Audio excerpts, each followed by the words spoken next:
Hello friends, welcome to Kuldeep education point. तो friends, ये हमारे प्राचीन इतिहास की क्लास 36 है और आज इस क्लास में हम जो हमारा टॉपिक चल रहा है जैन धर्म, अपने जैन धर्म के बारे में पढ़ेंगे। हमने अपनी प्रीवियस क्लास में जैन धर्म के जो वास्तविक संस्थापक हैं वह 24वें तीर्थकर हैं महावीर स्वामी, उनके बारे में पढ़ा था। अगर जैन धर्म में प्रथम तीर्थकर पूछे जाते हैं तो वो हैं हमारे ऋषभदेव स्वामी। उसके बाद आता है हमारा कि आज की क्लास में हम जो जैन सभा हुई थी हमारी जैन धर्म में, जो हमारी दो जैन सभाएं हुई थी उनके बारे में पढ़ेंगे।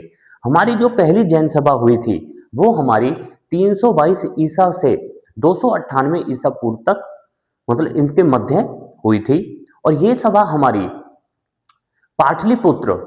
पाटलिपुत्र क्षेत्र में, जो हमारा बिहार में है, वहां पर हुई थी। और आज के समय में पाटलिपुत्र को पटना के नाम से जाना जाता है। और प्रथम सभा के जो हमारे अध्यक्ष थे वो थे हमारे स्थूल भद्र व संबोधि विजय। अध्यक्ष थे हमारे प्रथम जैन सभा के अध्यक्ष थे स्थूल भद्र। और इस सभा में जैन धर्म को दो संप्रदाय में विभाजित कर दिया था। जैन धर्म के जो अनुयायी थे उनमें कुछ मतभेद हो गए थे स्थूल भद्र में और भद्र बाहु में। तो इस वजह से प्रथम जैन सभा के दौरान जैन धर्म को दो संप्रदाय में विभाजित कर दिया था, जो थे हमारे श्वेतांबर संप्रदाय और दिगंबर संप्रदाय। क्यों विभाजित हुए थे, क्या अंतर आ गए थे, इसको हम आगे पढ़ेंगे। उसके बाद आता है जो पहला संप्रदाय था वो था हमारा श्वेतांबर संप्रदाय। और श्वेतांबर संप्रदाय के अनुसार महावीर स्वामी का जो जन्म हुआ था वो हुआ था 599 ईसा पूर्व में। उसके बाद श्वेतांबर संप्रदाय के जो अनुयायी थे वो श्वेत वस्त्र पहनते थे, मतलब सफेद कपड़े पहनते थे, स्वस्थ वस्त्र पहनते थे। उसके बाद श्वेतांबर संप्रदाय के अनुयायी आगम ग्रंथों में, जैन धर्म के जो ग्रंथ होते हैं उन्हें आगम कहते हैं, और आगम ग्रंथों में विश्वास किया करते थे श्वेतांबर संप्रदाय के अनुयायी। हमारा नेक्स्ट पॉइंट है कि ये ज्ञान प्राप्ति हेतु भोजन आवश्यक समझते थे। इन्हें ये लगता था कि भोजन भी आवश्यक है ज्ञान प्राप्ति हेतु। उसके बाद आता है कि हमारे जो 9वें तीर्थकर थे, हमारे जो 19वें तीर्थकर थे वो थे हमारे मलिनाथ जी। मलिनाथ जी को महिला समझते थे, मतलब श्वेतांबर के जो जैन अनुयायी थे वो हमारे 19वें तीर्थकर मलिनाथ जी को महिला समझते थे।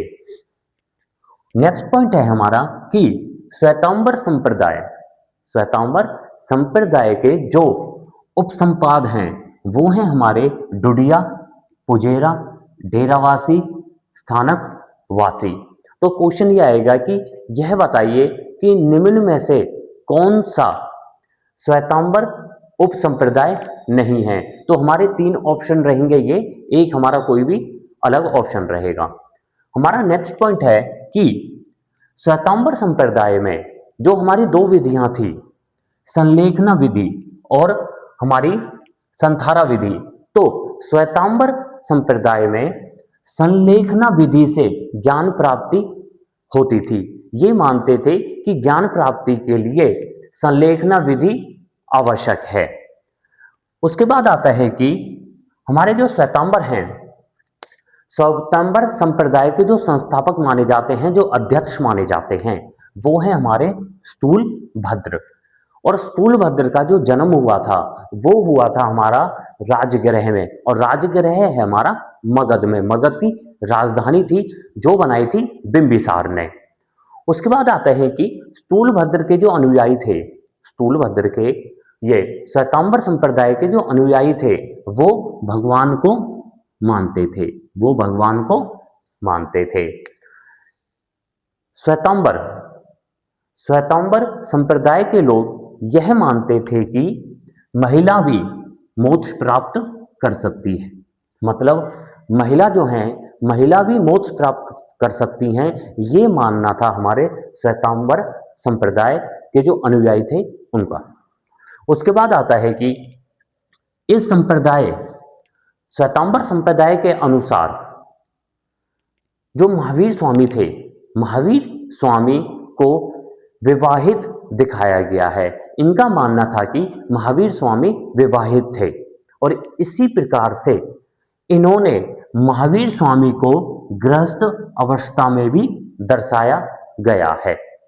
उनके बाद आता है कि जो श्वेतांबर संप्रदाय का केंद्र थे वो हमारा उत्तर भारत था और केंद्र थे हमारे मगध, मथुरा, उज्जैन और गिरनार है हमारा गुजरात में।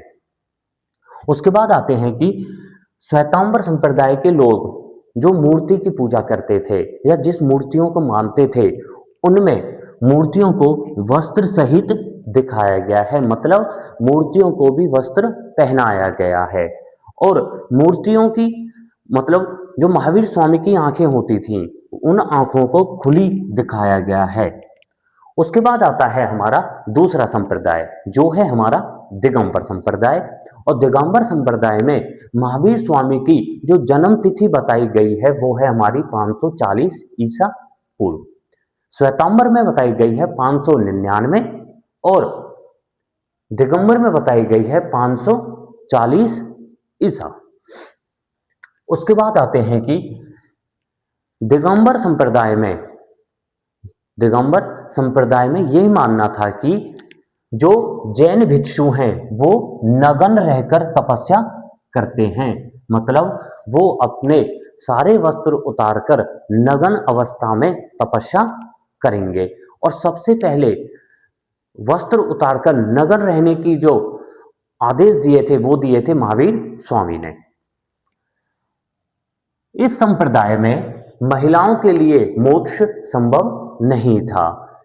दिगंबर संप्रदाय में ये कहा गया था कि महिलाओं के लिए मोक्ष संभव नहीं है।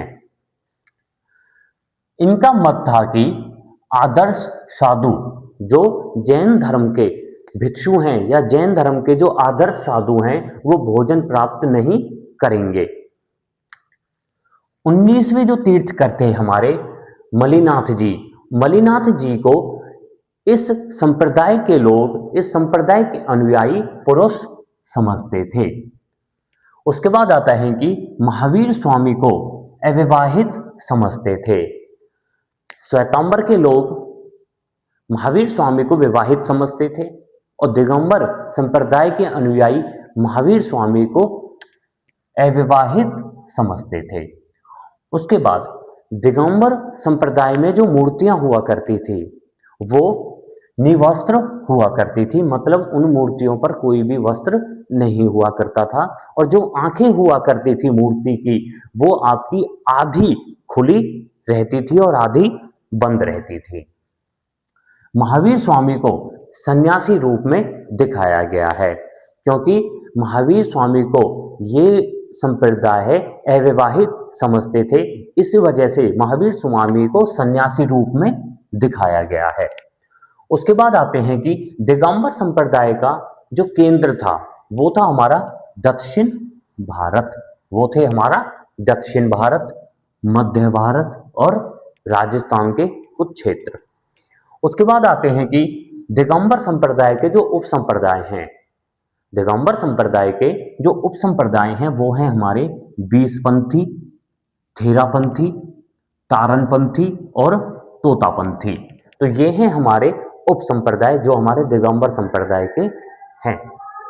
उसके बाद आते हैं कि दिगंबर संप्रदाय के जो अध्यक्ष हैं वो हैं हमारे भद्रबाहु।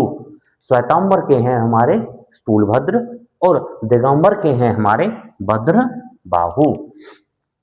उसके बाद आता है हमारा कि दिगंबर संप्रदाय के अनुयायी आगम ग्रंथों में विश्वास नहीं करते थे।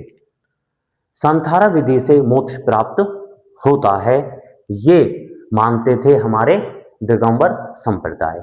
और श्वेतांबर मानते थे आपके संलेखना विधि से और दिगंबर मानते थे हमारे संथारा विधि से। और संथारा विधि का ही प्रयोग किया था चंद्रगुप्त मौर्य ने भी। उसके बाद आते हैं हमारा दूसरी जैन सभा। पहली जैन सभा में हमारी 322 से 298 ईसा पूर्व के मध्य हुई थी, जो हमारी पाटलिपुत्र में हुई थी, और इसके अध्यक्ष थे हमारे स्थूलभद्र। और हमारे जो जैन धर्म था, जैन धर्म को दो भागों में विभाजित किया था, दिगंबर और श्वेतांबर में। उसके बाद आता है हमारी दूसरी जैन सभा, और दूसरी जैन सभा बताई जाती है हमारी 6ठी शताब्दी में, मतलब 512 ईसा पूर्व के समय में हमारी दूसरी जैन सभा हुई थी। दूसरी जैन सभा जो हुई थी वो हमारी वल्लभी स्थान पर हुई थी, और वल्लभी स्थान है हमारा गुजरात में। उसके बाद आता है कि दूसरी जैन सभा के समय जो हमारे अध्यक्ष थे वो थे हमारे देवार्दी शर्मा श्रवण आचार्य, और देवार्दी शर्मा श्रवण आचार्य जो थे वो थे हमारे श्वेतांबर आचार्य, वो थे हमारे श्वेतांबर आचार्य। उसके बाद आते हैं कि दूसरी जैन सभा में जो हमारे कार्य हुए थे, मतलब पहली जैन सभा में जैन धर्म दो भागों में विभाजित हो गया था, और इसी वजह से जो जैन धर्म के ग्रंथ थे जिन्हें आगम कहते हैं वो भी विभाजित हो गए थे, मतलब उनको सही क्रम में वो नहीं थे। तो जो दूसरी जैन सभा हुई थी, दूसरी जैन सभा में जो मेन कार्य था वो ये था कि जो जैन धर्म के ग्रंथ हैं उन्हें सही क्रम में व उन्हें जो बिखरे हुए ग्रंथों का संकलन करना तथा उनका क्रमानुसार प्रयाणन करने के लिए हमारी दूसरी जैन सभा हुई थी। उसके बाद दूसरी जैन सभा का जो मेन कार्य था वो ये था कि जो हमारे दो संप्रदाय थे, श्वेतांबर व दिगंबर, इनमें जो विवाद चल रहे थे, उन विवाद को समाप्त करने के लिए ही दूसरी जैन सभा व जो ग्रंथ थे उन ग्रंथों को संकलन करना व उन्हें सही क्रम में लगाना, ये हमारी दूसरी जैन सभा का कार्य था। उसके बाद आते हैं कि हमारे जो 22वें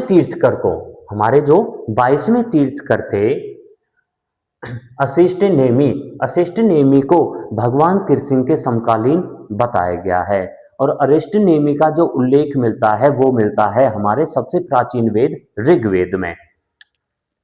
उसके बाद आता है हमारा कि पहली बार दूसरी जैन सभा के समय में पहली बार जो जैन ग्रंथ थे, जैन ग्रंथों को ताड़पत्रों पर लिखकर संरक्षित किया गया था, मतलब जैन धर्म के जो ग्रंथ थे उन्हें ताड़पत्रों पर लिखा गया था, और एक स्थायी लिखित परंपरा का निर्माण भी शुरू हुआ था।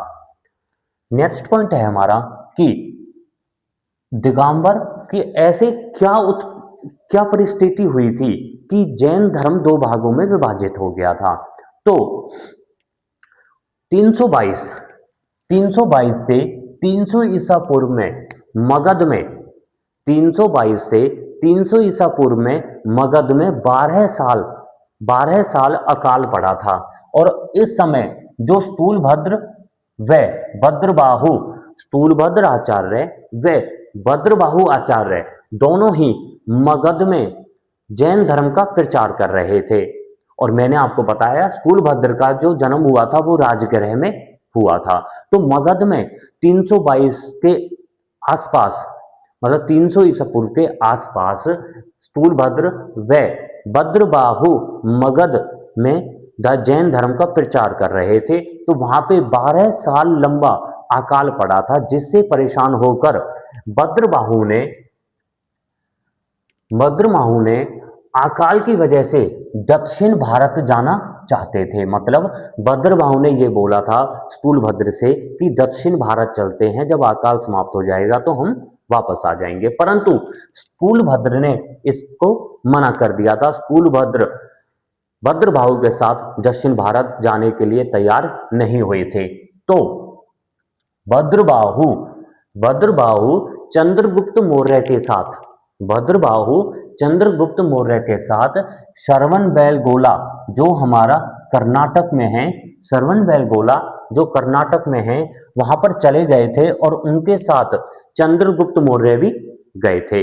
और अपनी जनता को सुरक्षित करने के लिए, अपनी जनता की भलाई के लिए, अपनी जनता को अकाल से बचाने के लिए चंद्रगुप्त मौर्य ने संथारा कर लिया था और संथारा विधि से ही 298 ईसा में चंद्रगुप्त मौर्य ने प्राण त्याग दिए थे। तो अगर ये पूछा जाता है कि चंद्रगुप्त मौर्य ने किस विधि के द्वारा प्राण त्यागे थे, तो वो था हमारा संथारा विधि। जब भद्रबाहु मगध में वापस आते हैं, उत्तर भारत में वापस आते हैं भद्रबाहु, तो भद्रबाहु वापस लौटते हैं तब स्थूलभद्र के जो नेतृत्व में, स्थूलभद्र के नेतृत्व में उत्तर भारत के जो जैन भिक्षु होते हैं वो श्वेत वस्त्र पहनने लगे थे, जिसका विरोध भद्रबाहु ने किया था और इसी विरोध की वजह से जैन धर्म दो भागों में विभाजित हो गया था, जो है हमारे श्वेतांबर और दिगंबर। और जो स्थूलभद्र के अनुयायी थे वो पहनते हैं श्वेत वस्त्र और जो भद्रबाहु के अनुयायी हैं वो रहते हैं नग्न अवस्था में। उसके बाद कर्नाटक या दक्षिण भारत, कर्नाटक या फिर दक्षिण भारत में जो जैन धर्म प्रचार हुआ था, जैन धर्म का जो प्रचार का श्रेय जाता है वो जाता है चंद्रगुप्त मौर्य को। दक्षिण भारत में व कर्नाटक में जो जैन धर्म का प्रचार का श्रेय जाता है वो जाता है आपका भद्रबाहु और चंद्रगुप्त मौर्य को। उसके बाद पांचवी सदी में कर्नाटक में अधिक संख्या में जैन मठ स्थापित हुए थे, जिसे बसदी भी कहा जाता है। मतलब 5वीं शताब्दी में कर्नाटक में जैन मठ बहुत ज्यादा संख्याओं में स्थापित हुए थे और इन्हें बसदी भी कहा जाता है। उसके बाद आता है कि 4वीं शताब्दी में जैन धर्म का जो प्रचार हुआ था वो आपका कलिंग व उड़ीसा क्षेत्र में हुआ था। फिर आता है हमारा कि जैन धर्म में वर्ण व्यवस्था व वैदिक कर्मकांड की बुराइयों को रोकने के लिए प्रयास किए गए थे। मतलब हमारी जो वर्ण व्यवस्था है, वर्ण व्यवस्था जो हमारी ऋग्वेद के 10वें मंडल में बताई गई है, 4 वर्ण होते थे हमारे, ब्राह्मण, क्षत्रिय, वैश्य और शूद्र, और इस व्यवस्था को रोकने का प्रयत्न किया है हमारा जैन धर्म में।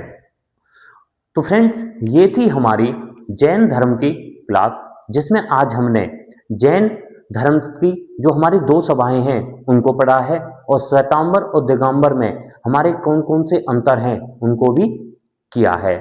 अगर आपको कोई भी प्रॉब्लम होती है तो ये मेरा नंबर है, आप इस नंबर पर मुझे व्हाट्सअप कर सकते हो। अगर आपको कोई सजेशन देना होता है या कोई कंटेंट कम लगता है या कोई कमी लगती है तो आप मुझे इसमें सजेशन दे सकते हो। Thank you.